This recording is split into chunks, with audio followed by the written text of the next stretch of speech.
Bismillahirrahmanirrahim. Yang kedua, yang perlu kita komunikasikan dengan pasangan berkenaan dengan akidah. Kenapa?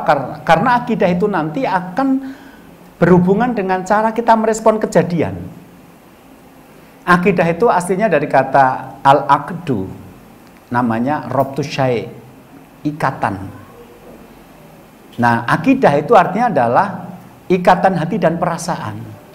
Jadi ketika kita menerima satu kejadian, perasaan apa yang kita munculkan atas kejadian itu? Misalnya, barang Anda hilang. Kalau Anda mengatakan, ya sudah, memang sudah takdirnya hilang, selesai. Saya harus berhati-hati lagi besok.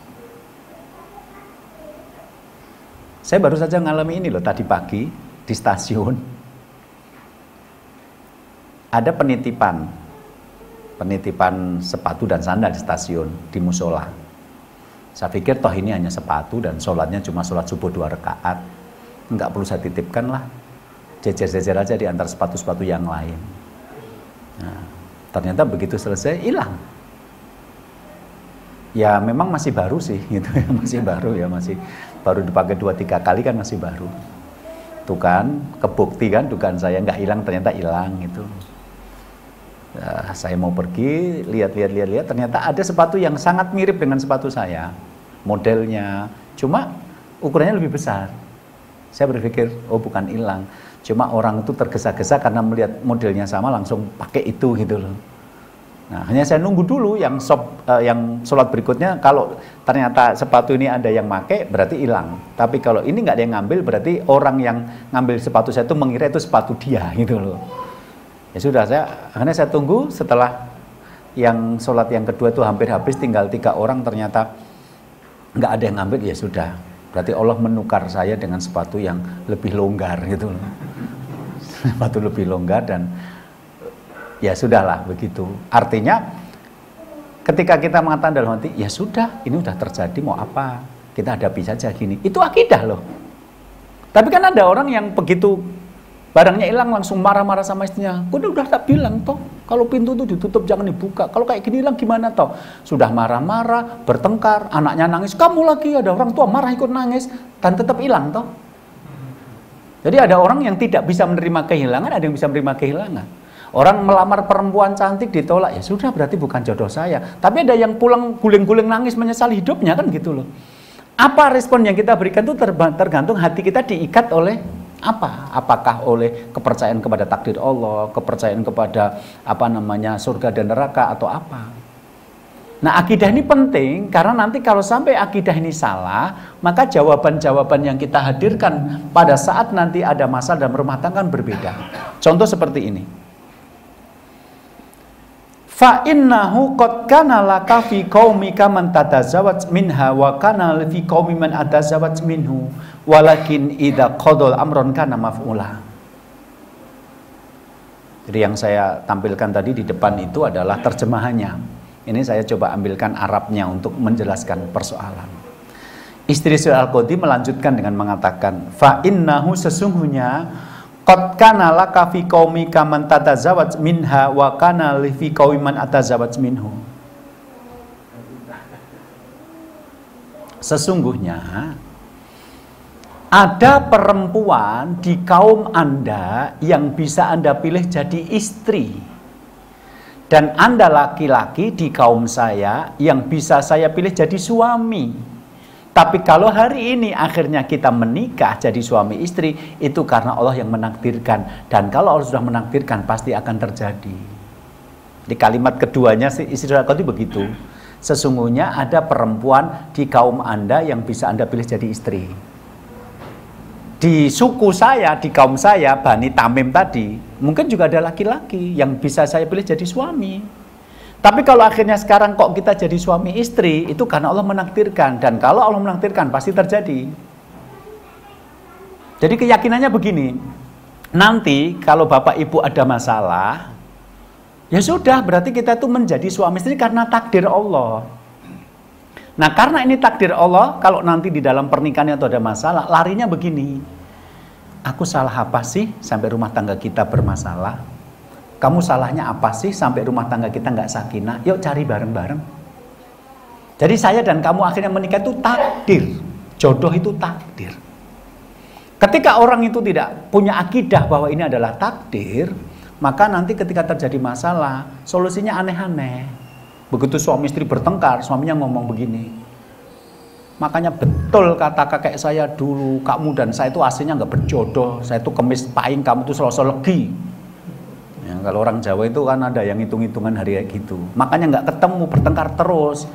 Nanti ujung-ujungnya kalau nggak ganti nama, ruatan gitu loh. Untuk menghilangkan yang aneh-aneh gitu.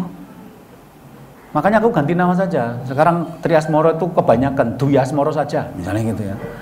Gitu. Atau gimana? Kan ada beberapa orang sampai ganti nama karena merasa nama itu membawa sial. Ada nanti yang ngomong, kenapa saya sama istri bertengkar terus? Ya Ustadz, kan saya Capricornus, istri saya kan Virgo, jadi nggak cocok. Kata siapa? Dulu Rasul ketika menikahan sahabat itu nggak nanya kamu Virgo atau Capricornus atau Aries atau Pisces, nggak nong. Sekarang jadi masalah ternyata. Atau bahkan ada yang ketika ada masalah itu begini, kalau tahu begini aku dulu nggak datang ketika kakakmu sakit. Gara-gara kakakmu sakit aku datang, kamu menghidangkan teh kelihatan manis banget, akhirnya tak nikahi. Ternyata mau buat seperti ini. Loh, kenapa harus melihat ke belakang? Karena orang tidak percaya ini takdir. Lah istrinya Saudara Kunti mengatakan, secara teori, kamu bisa memilih perempuan dari kaum kamu. Secara teori, saya bisa milih laki-laki dari kaum saya. Tapi kalau akhirnya kita menikah, ya sudah ini takdir. Jadi kalimat ini takdir itu membuat kita tidak menyalahkan masa lalu. Apapun akhirnya kita bertemu dengan pasangan, itu jodoh. Dan sekarang kalau ada masalah, coba cari kewajiban sebagai suami apa yang belum dilakukan oleh si pria, dan kewajiban sebagai istri apa yang belum dilakukan oleh si wanita. Disitulah sebenarnya persoalan rumah tangga itu. Maka Al-Quran mengatakan wa man a'rada an dzikri fa inna lahu ma'isyatan dongka. Barang siapa yang berpaling dari agamaku, kata Allah, hidupnya akan sempit. Jadi kesempitan hidup dalam rumah tangga itu disebabkan karena kita berlaku melanggar syariah. Nah, kamu masih suka hubungan dengan mantan, makanya kita bertengkar. Lah aku pulang kamu nggak pernah senyum, makanya kita bertengkar. Ayo kamu senyum, aku tinggalkan mantan. Gitu, bukan ganti nama dan ruatan, kan jadi aneh. Solusinya orang nggak punya akidah itu aneh. Tapi dari kalimat ini saya menangkap informasi yang lain. Apa? Secara teori orang itu kalau pengen sakinah seharusnya menikah dengan yang sukunya sama, kaumnya sama. Maka kalimatnya ada perempuan di kaum kamu yang bisa kamu pilih jadi istri. Ada laki-laki di kaum saya yang bisa jadi suami. Jadi teorinya orang Jawa ketemu orang Jawa itu lebih mudah sakinah daripada orang Jawa ketemu Sunda. Karena tadi ketika saya bicara tentang hewan yang orang Jawa tadi nikah dengan orang Maluku tadi, ternyata kebiasaan makan jam 10 pagi itu menyusahkan bagi orang Solo gitu loh. Orang Solo itu pagi ada nasi liwet yang gurihnya minta ampun, kecuali yang nggak enak. Ya, ada soto, ada nasi pecel, ada nasi tumpang bisa dipilih. Tiba-tiba menunggu sampai jam 10 hanya untuk makan lem, kan tadi saya bilang kalau sagu itu bagi kita kayak makan lem kan gitu loh. Jadi kalau kita nikah dengan sama-sama orang Solo, misalnya, yuk cari nasi liwet, ayo kan enak. Enggak, aku nggak biasa sholat, habis subuh makan nanti jam 10.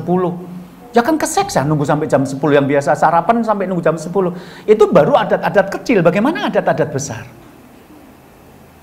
Jadi teorinya kalau Anda pengen sakinah, coba orang Jawa nikahkan dengan orang Jawa. Orang ganteng dapat yang cantik. Orang jelek dapat cantik itu nanti butuh waktu untuk si cantik ini bisa nerima takdirnya gitu loh.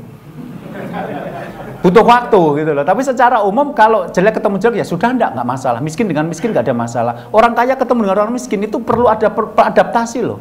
Apakah si kaya menurunkan standar gaya-gaya makan, terus nanti pakai tusuk gigi, membersihkan selilit gitu ya.